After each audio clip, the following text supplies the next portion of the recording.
আজকে আমরা আলোচনা করব ফল খাওয়ার উপকারিতা কি কি।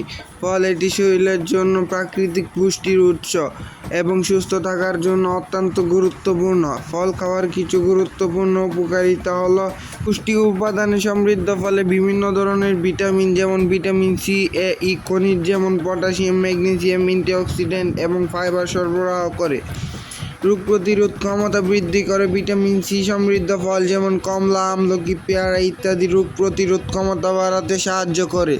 হজম শক্তি বাড়ায়। ফলে থাকা ফাইবার হজমে সাহায্য করে এবং কোষ্ঠকাঠিন্য দূর করে। হৃদরোগের ঝুঁকি কমায়। ফলে অ্যান্টিঅক্সিডেন্ট উপাদান ও ফাইবার হৃদযন্ত্রকে সুস্থ রাখতে সাহায্য করে এবং কোলেস্টেরল কমায়। ত্বক ও চুলের জন্য ফল ভালো। শরীরের ভিতর থেকে পরিষ্কার করে এবং ত্বক ও চুলে প্রাকৃতিক উজ্জ্বলতা আনে। ফলে কম ক্যালোরিযুক্ত ও উচ্চ ফাইবার হওয়ায় ওজন নিয়ন্ত্রণে সাহায্য করে।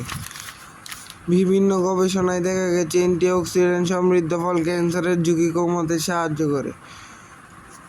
আপনারা সবসময় চেষ্টা করবেন মৌসুমি ফল খাওয়ার, এগুলো বেশি পুষ্টিকর।